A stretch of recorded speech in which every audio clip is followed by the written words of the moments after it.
Hello, everyone. I thought it'd be a good time to do a live video of an Atmos mix. Now, I did a last one again, which was based on Thaikudam with just Chatte, and that was a few years back. And I think there's a lot more changes that has happened, both in the way we work, in the entire tools for Dolby Atmos, how you work with it in the box, or if you want to deliver for, like, for example, home Atmos. And there are a lot of very good tutorials out there. There's some really interesting ones on the Avid channel. Dolby has some really good videos. But what I wanted to do with this particular video was to show you how I personally approach a mix in surround, to show you some of the techniques that I use. And also, it's very important to know that it's not about plugins. It's not about what I use. It's more about how I use it and why I use it. There's a lot of things in this that is completely unconventional, that probably makes very little sense if you were to do it purely for stereo. And that's why I wanted to bring out this video as well, because one of the most important things that we'll get to understand is a philosophy of how you mix in Atmos. Because the truth is, there is no rule. There are certain things that you need to take care of when you mix in Atmos, which I'll talk about as well. But the primary thing is to let your creativity drive the mix first, and tell a story. That's very important. The approach to every mix should be that you should be able to tell a story, and that's again one of the things that I intend to do with this. Now, this song is from '96, composed by Govind. It's very well produced. It's got some really fantastic progressions, and it's a very interesting song. It is a big hit as well. So this is one of the songs that I want to show you the approach in if you were to get a song that was stereo, and how would you approach mixing it in Atmos. Now, there are a few ground rules to this. First of all, I'm using a Dolby Atmos renderer here. So I'll quickly explain how Atmos is and how it functions. This won't be an in-depth video about that, because this whole setup and a lot of this is explained very well in other tutorials as well. So this is the screen if you are mixing for Atmos, because it's important to remember that one of the functions, Atmos does exist for music, but one of the functions is that Atmos is also something that's meant for cinema, or for for a visual impact, visual based storytelling technique. So if you look at how you position this, so this is a screen, and you'll notice there are no speakers, and that is one of the best things that I really like about Atmos is you are no longer mixing to speakers, you are mixing to a space. And when you mix to a space, the constraint of having to mix with a certain number of speakers or a certain set of speakers that is positioned in a very particular way is actually taken off. There are no constraints, and that means that you are truly mixing to what you as an engineer or the music director or the creative artist in each one of you feels is immersive. And that is very important, because this is primarily an immersive media. Now, granted that we won't be able to hear this in Dolby Atmos because YouTube doesn't stream Dolby Atmos, but what I've set up in this is I've set this up to play back in a binaural way. So hopefully that translates. I'm not sure how the codecs would treat it, but anyways. So this is the simplest form of Atmos. You have a bed. A bed is basically all the signals that go to left, center, right, left surround, left back, right back. The left top combined. This LTF means left top front, and LTR means left top rear. But this is combined as left top, and this is combined as right top. That's a bed. So you have 10 tracks in a bed. Everything below that is an object. Now, what exactly is an object? So an object is something that you would use in a way to pan with much more precision. So imagine this was a movie theater. Now, in a movie theater, you have a left speaker and you have an array of speakers. So, it wouldn't be one speaker here. You would have a few speakers that would make up left surround, for example. So, if I were to pan something from left to left surround, it would jump from one speaker to an array of speakers. But if I use it as an object, I can actually address every single speaker that is set up in this format. That's the renderer. This is what is, sending the output to what we want to hear. And this is the Pro Tools session. So there are two steps that you need to follow. One is you have a peripheral setup where you need to, if you go to the Atmos tab, you need to enable and connect to the Atmos renderer. And that's it. Once you have that, Pro Tools knows there is an Atmos renderer in the network. So if this was for cinema, that would be a different machine and that is running. Or even if you're running like a high-end mix room for home entertainment, you have an external renderer and just has to be on the same network. So that's the first step. The second step is, telling Pro Tools where the objects are and where they are mapped to. So you can see I have these objects that are mapped to all of these outputs here. It specifically knows that, okay, object 1, 2 is mix MX object 1, 2 that goes out of output 11 and 12. Now output 11 and 12 in the renderer is this one, 11 and 12. And you can see that it is also assigned to an object, mapped to an object. Now, the reason you do this is so that Pro Tools will send signals from here.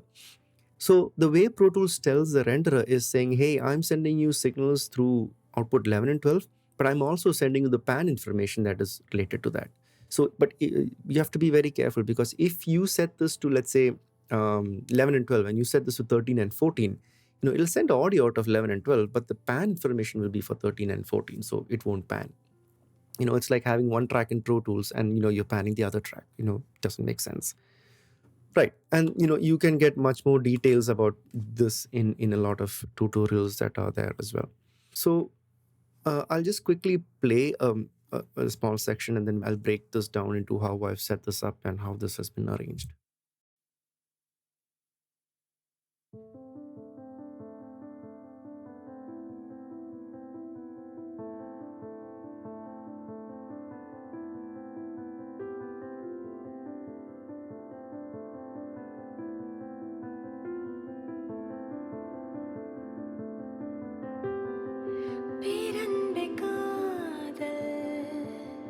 உள்நோக்கியாடுகின்ற ஆடல் சதா ஆராத ஆவல் ஏதேதோ சாயல் ஏற்று திரியும் காதல் பிரத்யேக தேடல் தீயில் தீராத காற்று புல் பூண்டில் புழுவில் உளதில் இலதில்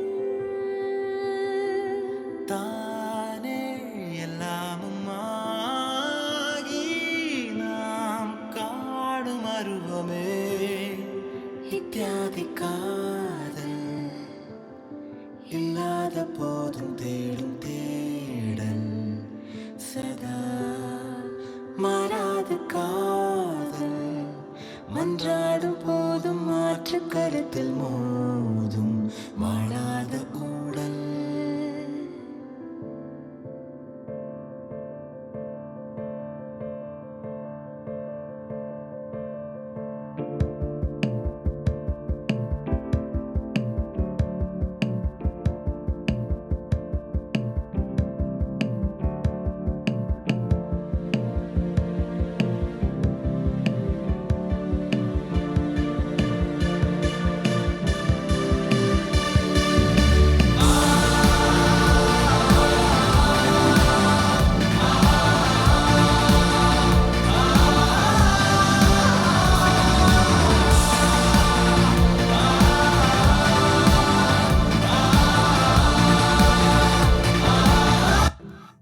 Right.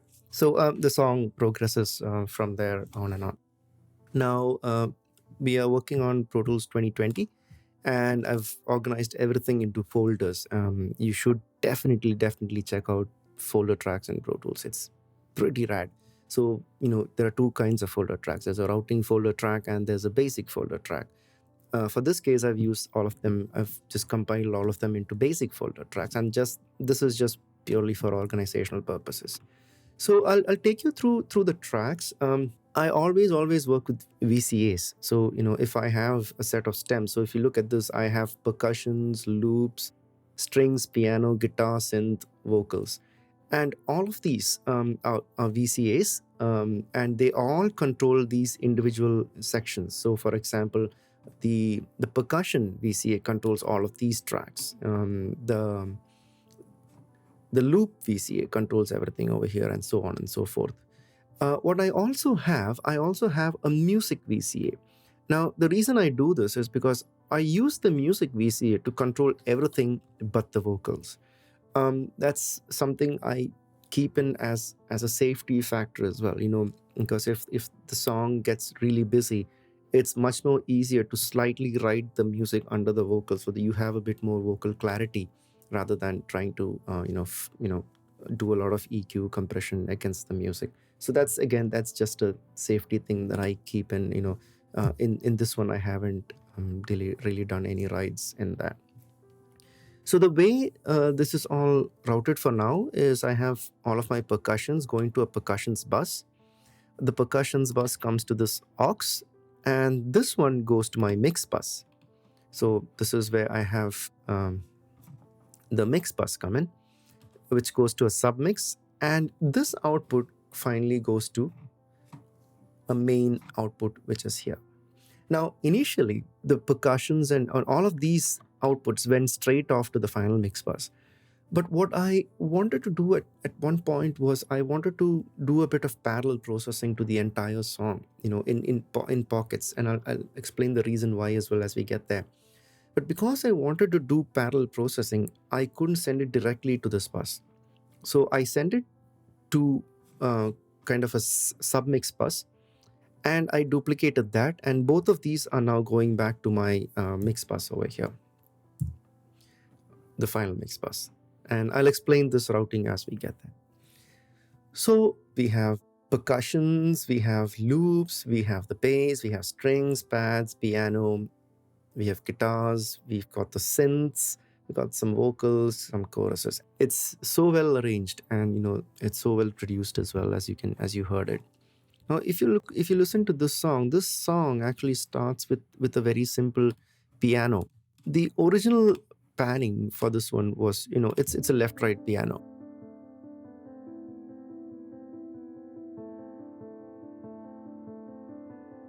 It's just a straight off left-right piano. But what I wanted to do was, I wanted a song to start and bloom up. So one of the things that I did was I have this piano. It starts off in the dead center. Now, I could have easily just opened up the pan, like for example, I could hit play, and as it opens up, I could have done this for the piano. But I chose to do a slightly different technique. And what I chose to do was, so I have the piano that's playing in mono. I duplicated the original piano track. So this is the original track, and I just edited this much off and then put it into a duplicate track. And on the original piano track, I've inserted the NewGen Halo. One of the best things that I really love about Halo is that it gives you an upmix into 7.1 or 7.1.2. You can have a control of the amount of information that should go to the height channels, how much should spread, should it diffuse, all of those things are highly controllable. So when I did this, you get something that starts in the center and truly blossoms up into a 7.1.2. So if you look at this in the Dolby Atmos renderer, you will see how this information changes channels. So for example, if I were to play that,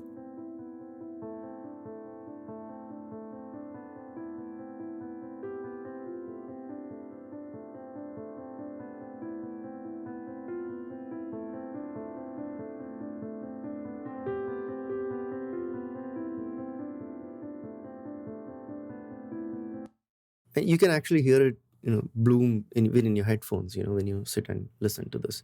So that's one of the things that I do, and it's a very simple technique. There's not a lot of fader movements, there's not a lot of wacky rides, and nothing of that sort. There's just slight faders that are kept just for the sake of balancing between this track to this track. So that's a trick that I do quite often as well. Now, If I so that's I mean, the piano doesn't have a lot of things in that, but there are some other very interesting processings that happen downstream.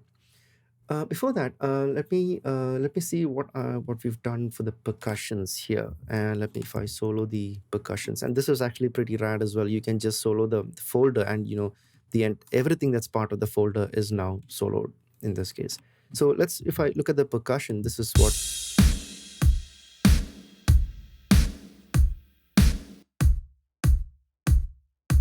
So that's the kick.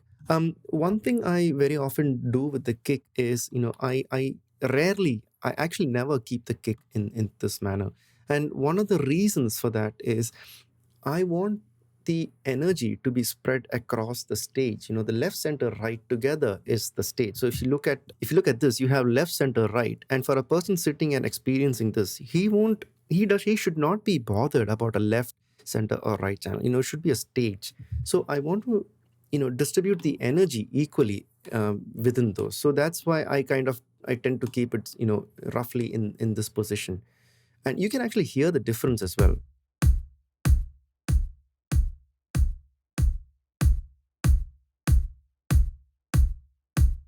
The kick just kind of smears out versus having a focus towards the center.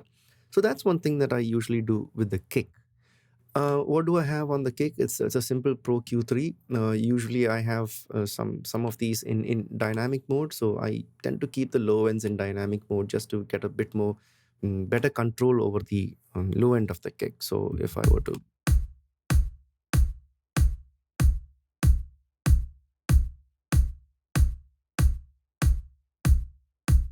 so you can hear there's a bit of control over the low end. That's one thing, and the other one is I use the very common pull technique with the pull tech. So if you're not aware of this is a very interesting technique that you can do on the pull tech, wherein you boost and cut for the low frequencies. You boost and cut at the same level on the same frequency. What this gives you is it gives you a very interesting shape at the low end, and it kind of adds a bit more body than a regular EQ. Let's if I bypass this and I'll enable this, and you can hear the difference as well.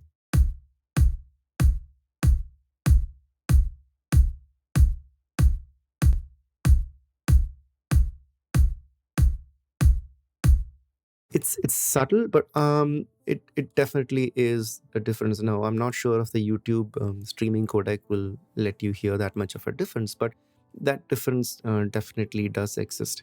And the other main interesting area where that change makes a difference is in the LFE.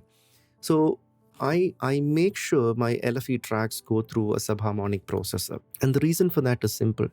If I simply open up a send, so I'm essentially sending whatever is in this track, as it is to the LFE, right? Now, traditionally, you would not want the high frequency elements in your subwoofer. So what would you do? You would put a filter. Now, you would usually put, say, a filter at 120 hertz, right? And most of the times, I've seen that, like even I used to do that mistake very often, is that you put a filter and I leave it to 18 dB per octave. It's just a simple filter that you can put, like a low pass filter, and I put it to 120 hertz and I cut off at 18 dB per octave. Now there is something that's very interesting. Whenever you add filters, there's roughly you will end up having phase shift. Now if you look at this stage here, so you have left, center, right, and your subwoofer is going to be in this region. So if you consider the kick, you are sending it to left, center, right, and you're sending the full signal to the LFE as well. If you have phase issues between these channels, they will definitely show up and in the area of 120 hertz. Because the reason is when you put a filter, you will have a phase shift of 45 degrees per 6 dB octave. So if you start putting a filter, so 6 dB octave will have 45 degrees, 12 dBs will be 90, and so on and so forth. By the time you hit 24 dB per octave, you will end up with 180 degrees of phase shift. If we're talking about a Butterworth filter.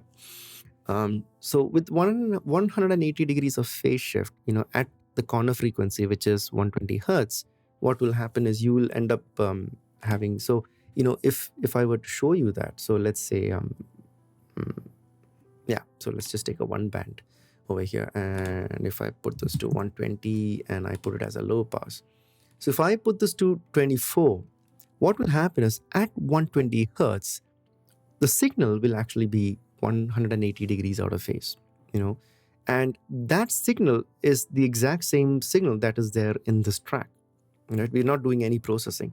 So I don't do that anymore. What I do is I send it to the LFE track, and on the LFE, I create an LFE master and I insert the pro sub harmonic. Because if you logically think about it, the reason these would cancel is because, A, they are the same signal, and B, they are the same level. Or, ideally, even if they're not the same level, you would still have some kind of a phase interaction. But what this pro sub harmonic does is it actually adds harmonics to that. So it is no longer in the same phase relationship. It's actually an extension of that. In fact, one of the ways this works is like it creates an exactly half. So for example, if you are at 60 to 90, you can see this is 30 and 45 hertz. If you're 80 to 120, so this is exactly half of each one of this. So it takes half the cycle and creates the extended low from there. In this way, I am guaranteed that I will not have a phase issue between my main channel and my LFE, and I can choose to have the mix blend in in how much ever I want. So this is I went a bit long, but this is a technique that I use very often with the LFE. Right. So what he has is he's got an additional kick as well. So that kind of just adds up a little bit more bottom end to it. And then, it comes with that and the snare.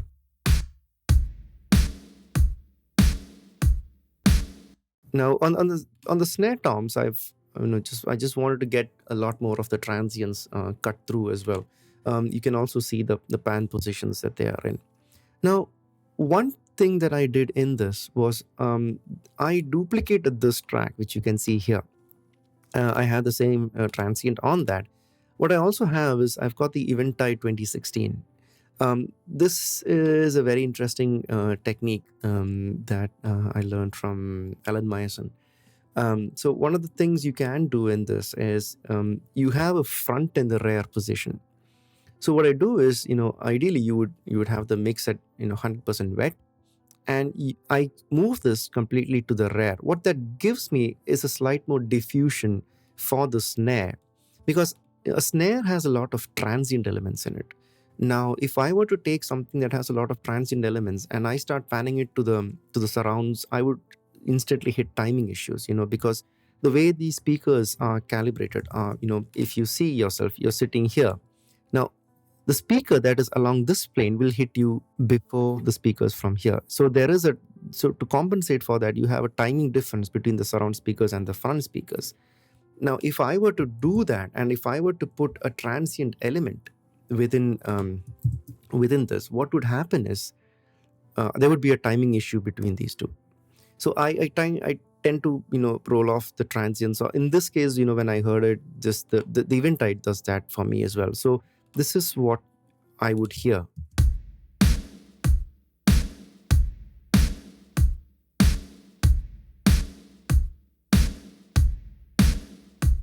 You can hear a slight opening up. It's not very apparent in the headphones, but this actually opens up more towards the surround channels as well, because this is completely panned towards the back.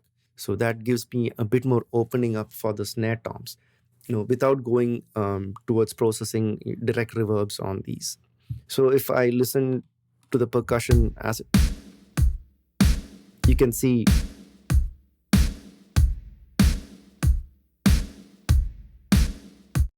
then you can hear the slight air that this creates. Now, to be honest, this all sounds good in isolation, but when the moment you start adding the other elements, a lot of these subtleties might get lost. So I use a few techniques to get that in, but I don't. Every person has their own approach towards a mix. So if that subtlety means a lot, I will definitely try and try my best to make that heard. But if not, I tend to not spend a lot of time in getting a subtlety out, because the idea of the mix is it has to be organic. And if that subtlety is something that can be heard at a point when it needs to be heard, then it's fine. I don't need to hear that subtlety all throughout the song as well.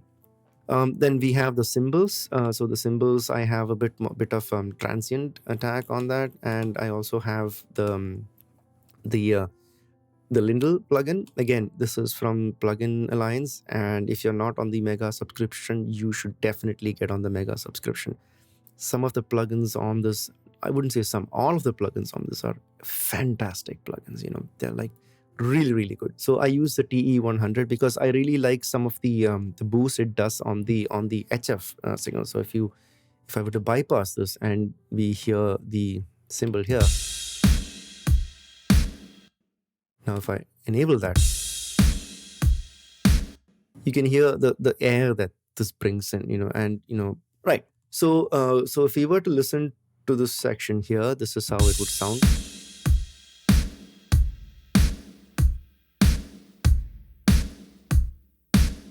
Fairly straightforward, nothing majorly happening there in terms of action.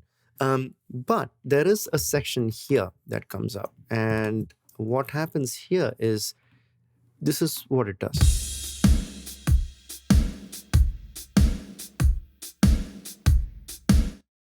It sounds good in all of this, but at this section, if you look at what's happening down the track, it is quite heavy.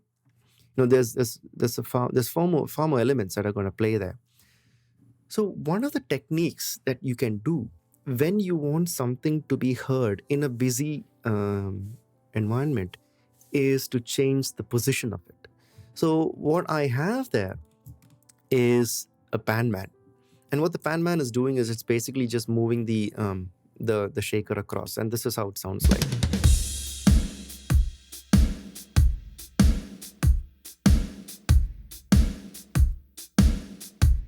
And that's actually far more interesting than if it was a static position.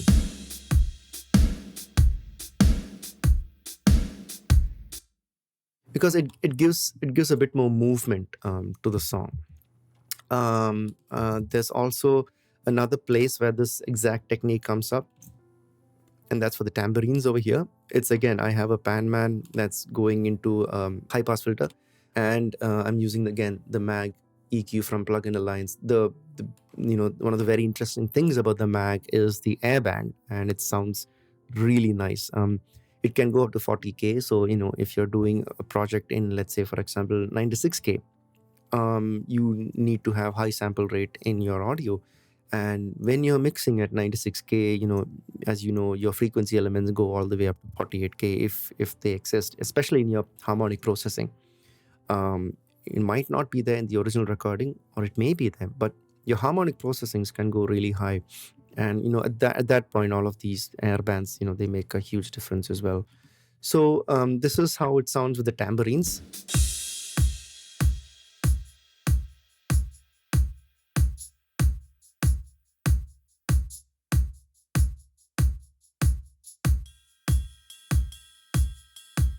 Now, I did the pan only on the tambourines and not on the cymbals, because the thing with the cymbals is it's meant to be more like something that's filling that entire spectrum.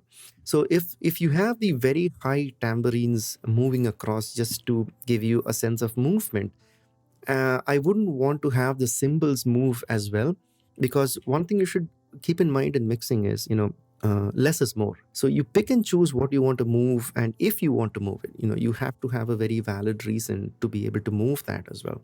So once you do that, then make sure that those movements are nice and defined.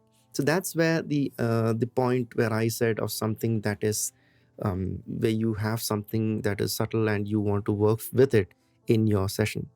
Now we could do one thing. Let's say I wanted to have this one to be part of my screen wides, for example. Now the screen wides would be somewhere around here.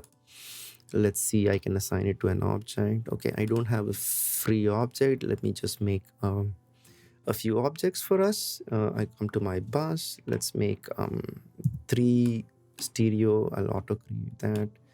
Do that. Now I have to name these as well.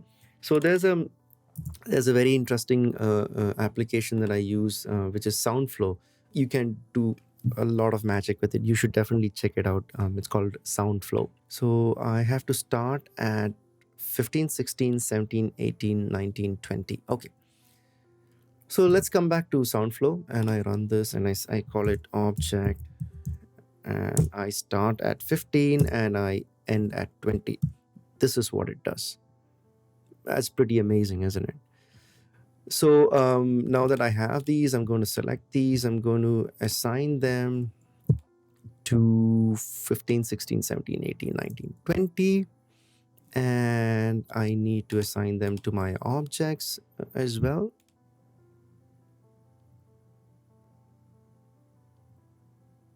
Yeah. So now we've got our objects. I'm just going to hit OK as well. Right. So I assign that to this object. And what I can do is I can also toggle this. So there is one very interesting thing that we have with an object, and it's called a speaker snap. Now, what a speaker snap does is when I position this at this point, that position is usually called a screen wide. So if you were to look at the surround channels that start from somewhere around here, there is a gap in this point. In Atmos, you have a speaker here, 1 or 2, depending on how big the area is. Now, this range is called a screen wide because it's kind of wide away from the screen. So in order to address a screen wide, it has to be an object. So in this case, I want to keep the tambourine at the screen wide. Now, I know what we're all thinking. A tambourine has transients. Wouldn't that make a timing issue between the channel here and here? Now, what is interesting about this particular tambourine is, there is movement in the tambourine. And if there's movement, it is not going to smear a lot. It's not the same as placing something here. No. If it's here, it'll come out only from that speaker. And, in Atmos, it's going to sound brilliant because there is nothing to be time aligned between this because it's an individual speaker. The timing issue happens if this comes from here and here, which we're not going to do because we have speaker snap on. And this is how it would sound.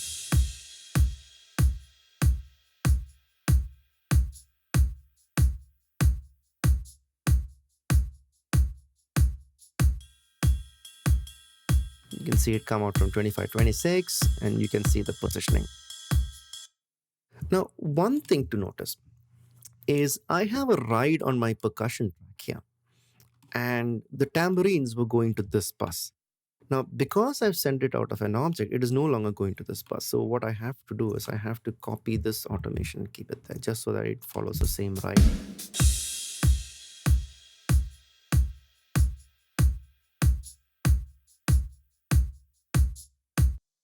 So that's what the percussions do. So once we've done with the percussions, again, we've got a rhythm loop here, and on the rhythm loop, it's basically a very high attack.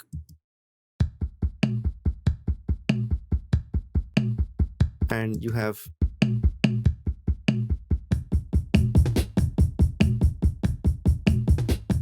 now in this portion, I use the the very well-known technique that we've seen a lot, which is panning. So if we listen to this entire thing in context,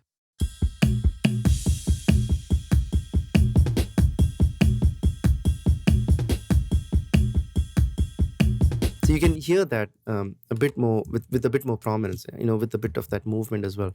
It actually becomes much more beautiful because of the movement and because I'm not pushing things. I don't want to bump up a lot of things in terms of just level. You have to be smart about levels as well. And the whole idea is not about pushing things. It's about creating a space. Because the reason you push something is because it's probably not heard.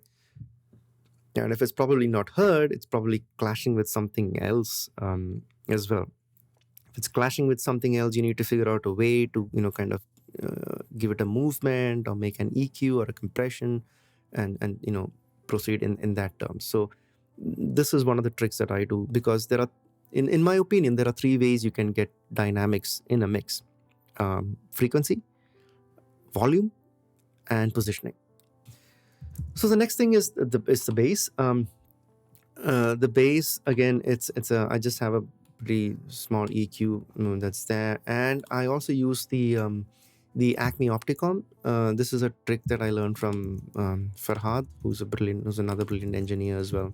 So this is how it sounds without the Opticom. Again, this is from Plugin Alliance, another beautiful plugin.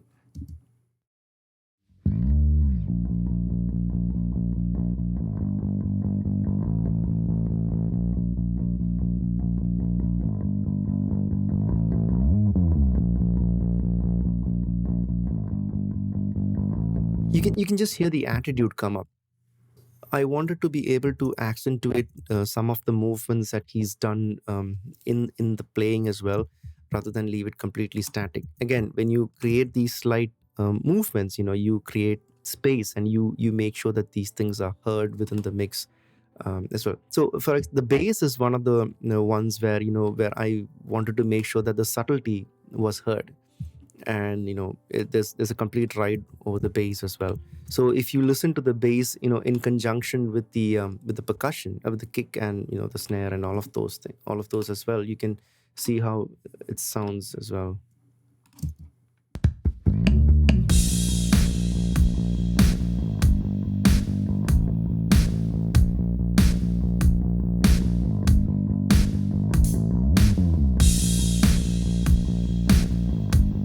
So those slight slides,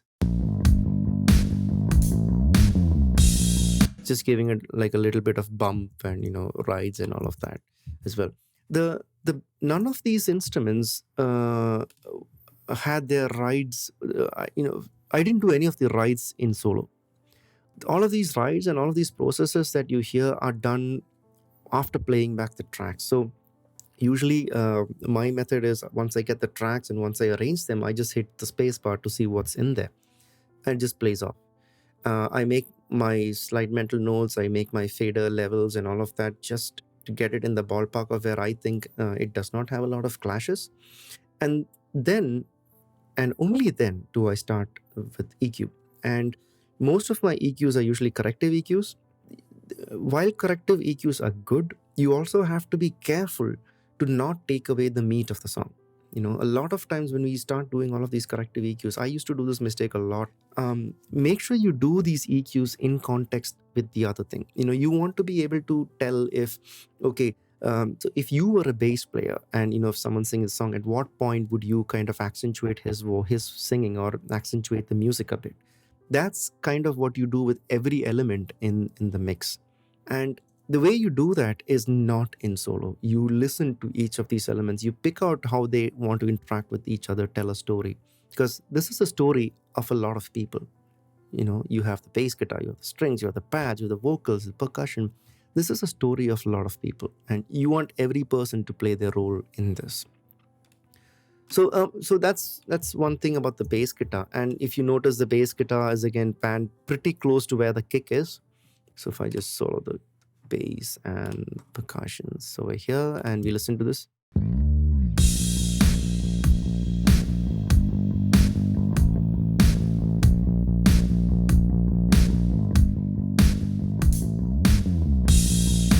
So you can see where the kick kind of falls off from not being a part of the percussion, it kind of stands out.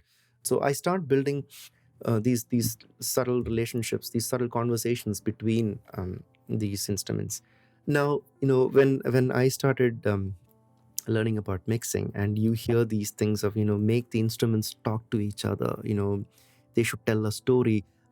It's very hard initially, even for me, it was very hard to understand what exactly is that. How does that translate into a fader? How does that translate into anything on the track? How do I tell a story? What do you mean by telling a story? So for example, if you have a weak section here, who covers for that? If you're playing as a team, you have a weak player. Or if someone has a strength in something and a weakness in something else, you get other people to cover for that. It's the same thing. If this is weak, you get something else to cover for that. That is the story. All of the techniques that are applied actually come out of the need for the interaction. So, a good example is, let's take the case of this strings, for example. Now, this track is a duplicate of this track. Now, what do I have on this is this is a string as it is. There's no processing that's done on that.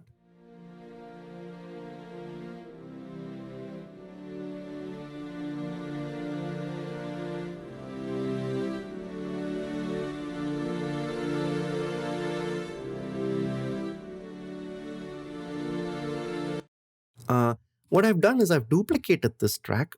Now on that, I have a little radiator from Soundtoys. So basically what I've done is I've done a bit of harmonic processing on that. Actually, I wouldn't call it a bit. It's fairly a fair bit of harmonic processing.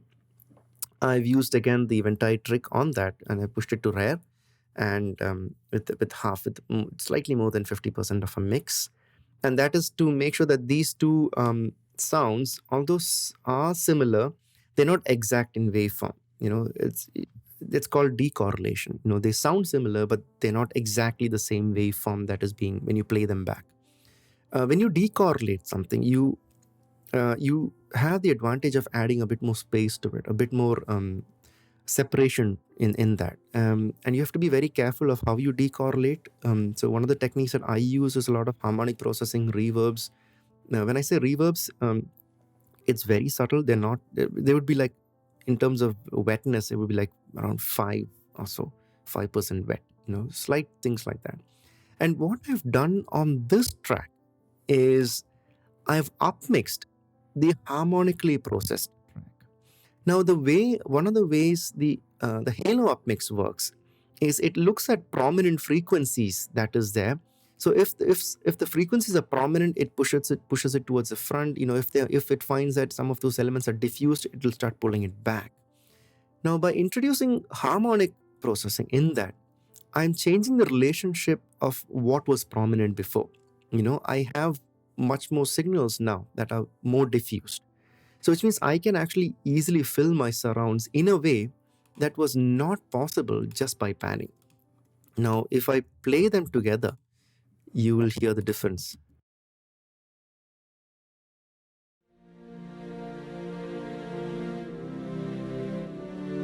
Versus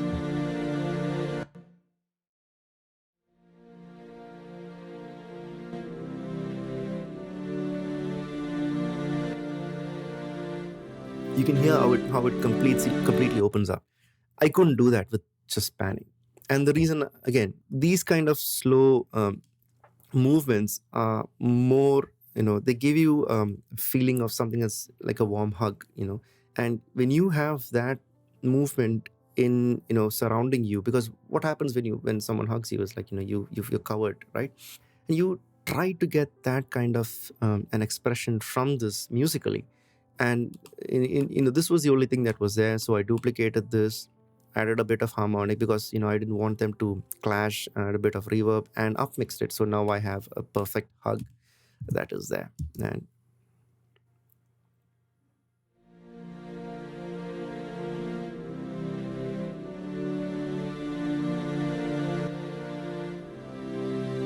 so that's the technique that I used here. Again, that was because, and this stops just before the bass.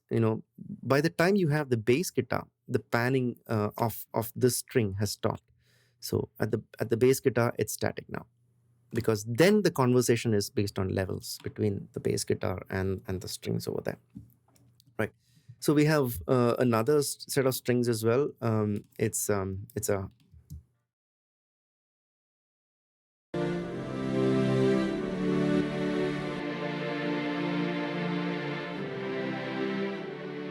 So if you listen to this kind of a tone, you know that the highs and the lows are pretty cut as well, and something that's like really band limited in that there's no point in giving it a lot of spread.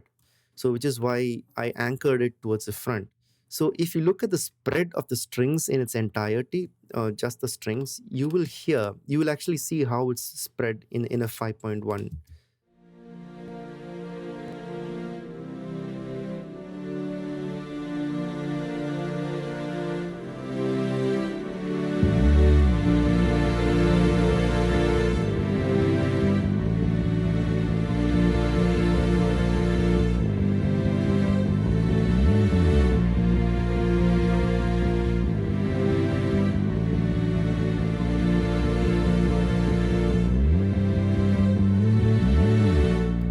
So that's how the conversation between the strings and the bass happens.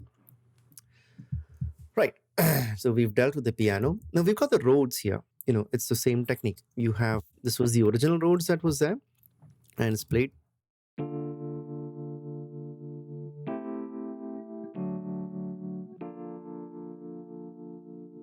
So I duplicated that.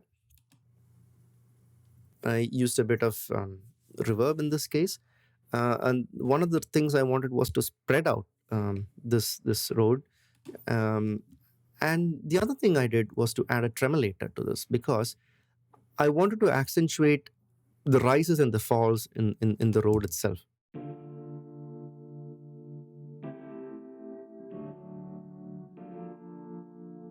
So you have kind of a sawtooth movement that supports the Rhode as well. And the reason I had to add this in addition was because the reverbs, when you have the reverbs, it smeared out the movement that was there. So if you just, you don't hear the I wanted the Rhode to kind of wobble a bit between them, but in a subtle, in a way that it would complement the main Rhode. Now if you listen to this,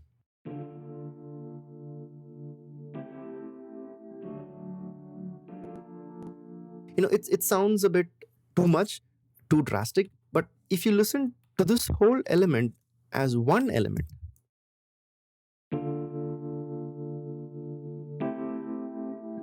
you get the feeling that the attack happens in the front, and then the movement moves off in the back. So you have an attack in the movement, an attack in the movement.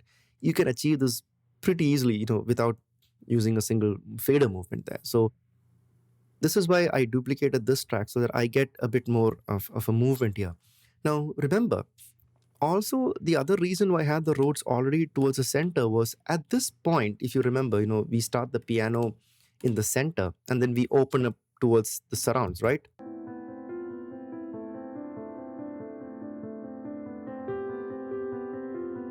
So at this point, you already have everything in the surrounds. And this is just to add to the fact that you have a surround experience, and then you're adding up one more element.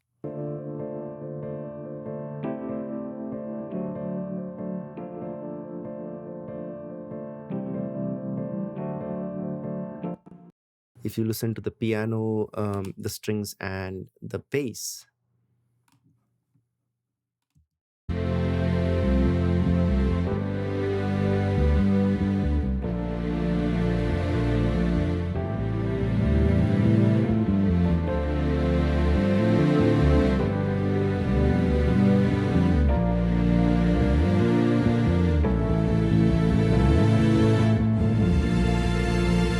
so you can hear each one helping the other accentuate.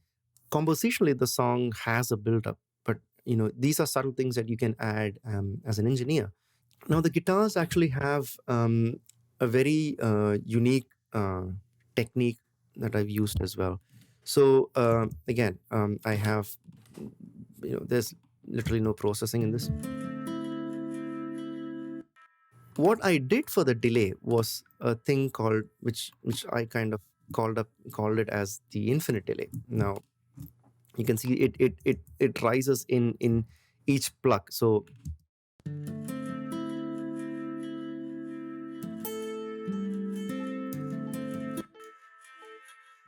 there are two delays that is happening. One is the original guitar verb that goes into a delay, which is into an echo boy. And there is one that I called an infinite delay. Now, what is the infinite delay? Let me see if I can give you a better example of the infinite delay. So if I play this pluck,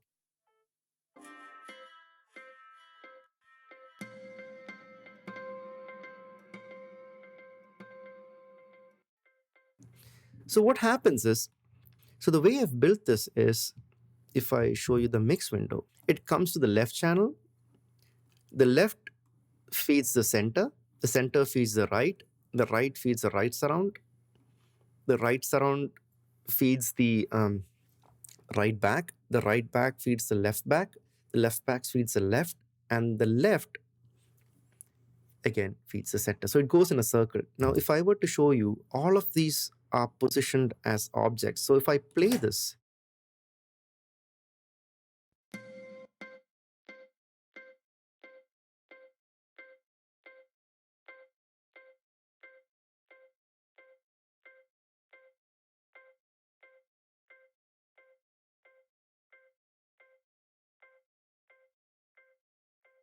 you can see that it just continues. So as long as this is near zero, the delay will continue. And I did this just to get a more bit of a movement in this, because I wanted to accentuate some of the single plucks that were there. And in this way, I get a bit more of a movement of the individual plugs in between, and they're also quite random, because that's the beauty of it. As long as you can't predict that this is going to happen, it keeps you more engaged in the song. Because if you start predicting, it becomes something that is very common, and when something's really common, your brain just switches off from there. So that's one of the things that I used in the guitars as well. Again, the same technique as well. So I have high pass on a parallel guitar track and band it to the surround. So this is how the entire guitar section feels, including if you listen to it with the delay. I'll just turn on the delays as well, so you can see those.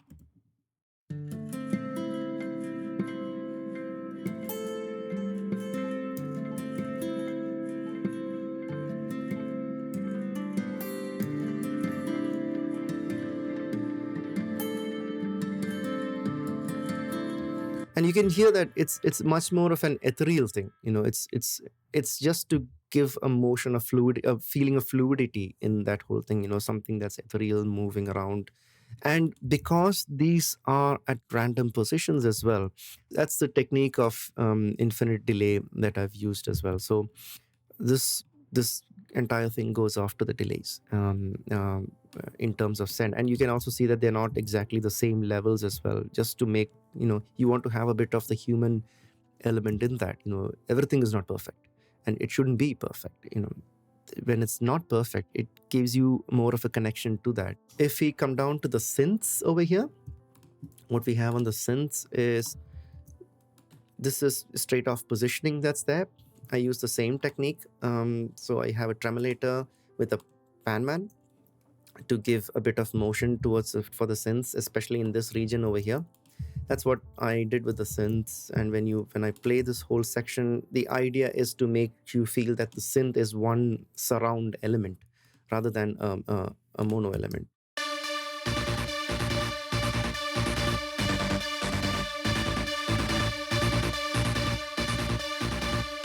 Now, at this point, I have a bit more pan that's happening in the synths.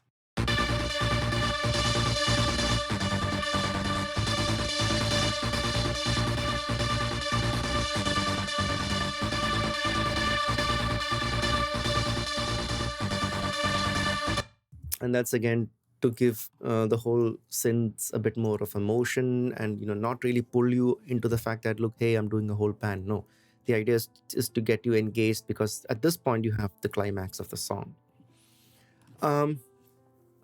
Getting into the vocals. So the vocals have a bit of processing in terms of the reverbs.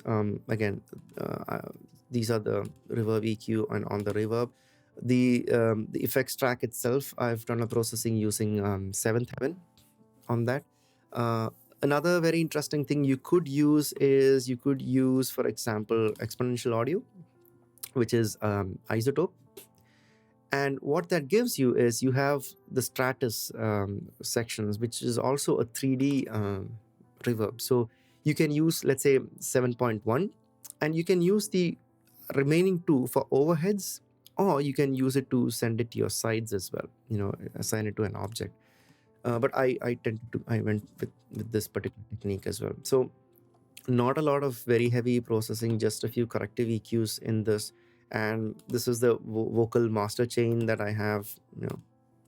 It's pretty straightforward. I have a DSO in the final output over there. So, and this is what the vocals sound like. பேரன்பே காதல் உள்நோக்கி ஆடுகின்ற ஆடல் சதா ஆராத ஆவல் ஏதேதோ சாயல் ஏற்று திரியும் காதல் பிரத்யேக தேடல் தீயில் தீராத காற்று. So you will see some subtle rides that are being done on the reverbs as well. That's just to, as it's like the common technique. She starts speaking and then you spread it out and you bring it back, just so that you feel that it's a completely ethereal moment, and that's what happens in the vocals over there. And that's basically the whole thing, is the dynamics between the vocals and its reverbs, so that you have a conversation that's kind of happening between this. It feels more spread out. You feel a whole ethereal movement, a very floating movement that is there. And again, that's why the pans are drastically away from the main channel. So தீயில் தீராத காற்று புல் பூண்டில் புழுவில் உளதில் இலதில் தானே you kind of take this off and tail it away, kind of a thing. All of these vocals have rides on them as well, and there's a lot of subtle rides in this portion as well, because this is the portion where a lot of these things have the conversation that I told you about in the beginning. So that's where the vocal rides come in, and all of these rides, I never do rides with a mouse. When I was just preparing this one, it was on the S3 and I have an S1 right now. So I always use a fader because I can't get my mouse to do these kind of subtle movement in this one. So that's what happens in the vocals. Nothing major. It's all about how you balance, make a conversation between this in terms of positioning and in terms of riding the levels as well. So for example, if I play this section, let's just hear everything together. You'll hear why these rides exist in the vocal.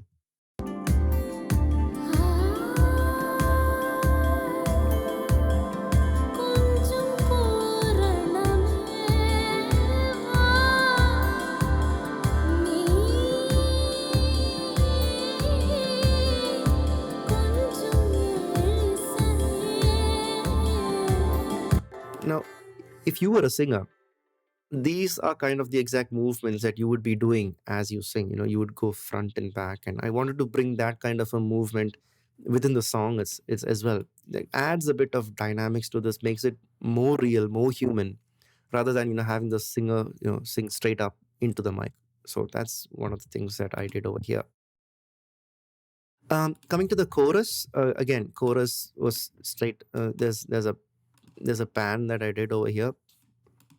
You can see I have an automation that happens as well, so it shifts from being a bus to an object over here. What I've done in this portion is, so this portion I wanted the chorus to open up a bit, so rather than simply panning it, I cut off a piece from that, boosted a bit of gain and then put it as an object right up there. So this is how it would sound.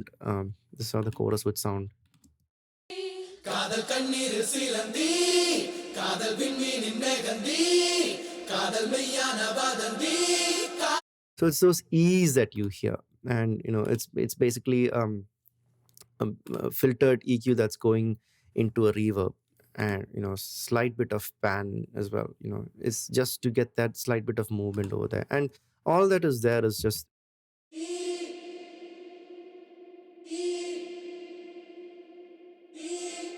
So this one, when you add it to the main chorus that's running, நீர் சீலந்தி காதல் விண்மீனின் மேகந்தி காதல் மெய்யான வதந்தி காலந்தோறும் தொடரும் dairy காதல் தெய்வீக எதிரி காதல் சாத்தானின் பிசிறி காதல் ஆன்மாவின் புலரி.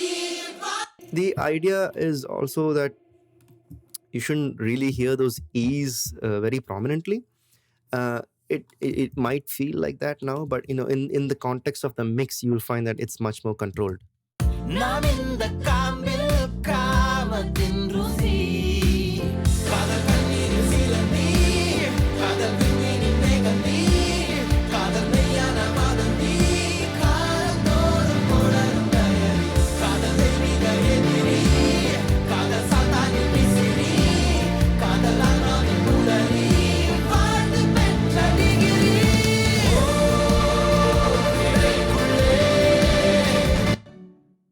So one other thing that I did was, as the song progressed, I wanted the song to have a bit more grit in these areas.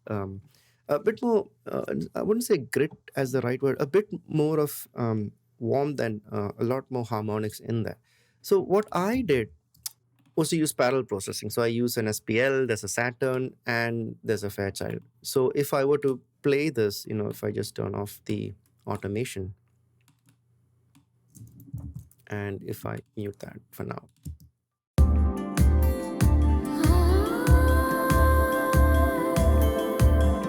கொஞ்சம் பூரணமே versus if I turn it on,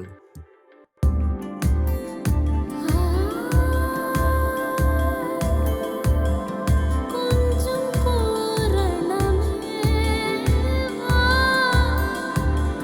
நீ கொஞ்சம் you can hear the subtle cover that it's giving in towards the low mid regions as well. So that's what I wanted to achieve at that point. Just cover the low mids. So rather than having to EQ a bunch of whole tracks and figure out where to do what, I just have a parallel processing that was running here, and then I started writing the faders as well. Now there's one more technique that I used in this song was, as you finish this one and you reach the climax of the song, I wanted to have a bit more of pan for the choruses, and this is what I actually did. So if you listen to the way the pan moves in accordance with what is being sung,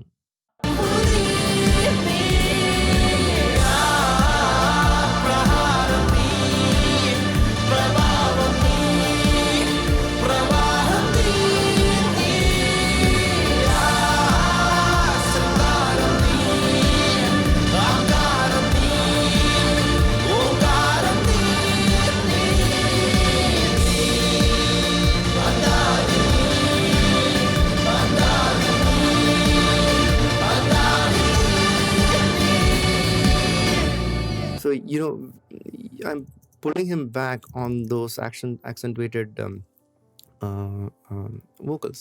So where he says the R's and E's and all of that, you hear a slight movement that is pretty much exactly the way the words are being sung. So if it's Anthathi, so you have that slight movement over there. So that is basically what my concept of the song is.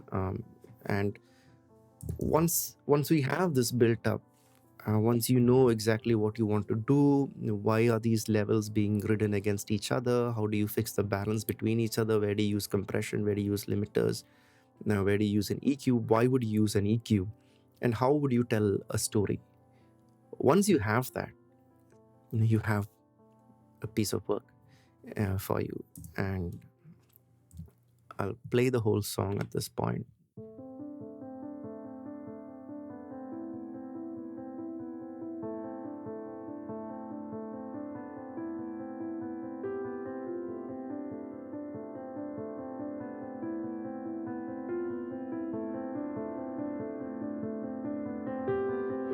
பேரன்பே காதல் உள்நோக்கி ஆடுகின்ற ஆடல் சதா ஆராத ஆவல் ஏதேதோ சாயல் ஏற்று திரியும் காதல் பிரத்யேக தேடல் தீயில் தீராத காற்று புல் பூண்டில் புழுவில் உளதில் இலதில்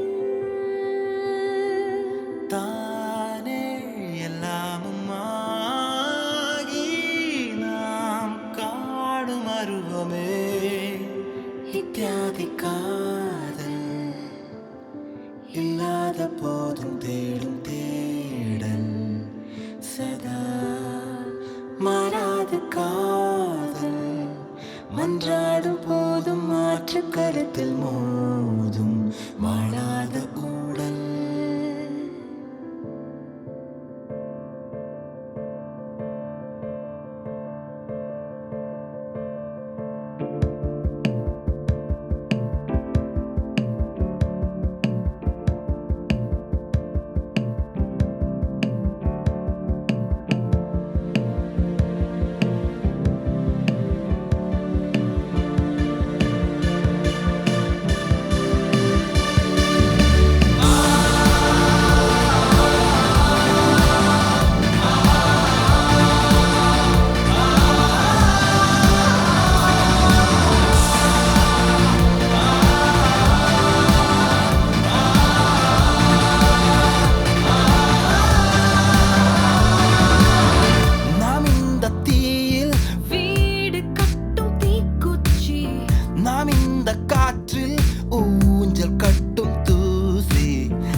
So there you have it, Anthathi from '96 in Dolby Atmos. Um, a huge amount of thanks to Govind for this amazing track, and also make sure you subscribe to their channel and make sure you listen to this song. This is a brilliant song as well. As an engineer, I had very little to do in terms of telling the story because by virtue of creation, it's a beautiful song. I hope you learn some of the techniques that I use in my mix and I employ in doing this. It's just so that you have a starting point, or you have an inspiration, or you get an idea from something that was done, and you build up upon that. Just so that we can have an amazing world of a lot of techniques, a lot of beautiful mixes that tell you the story. Stay safe. I'm signing off. Cheers.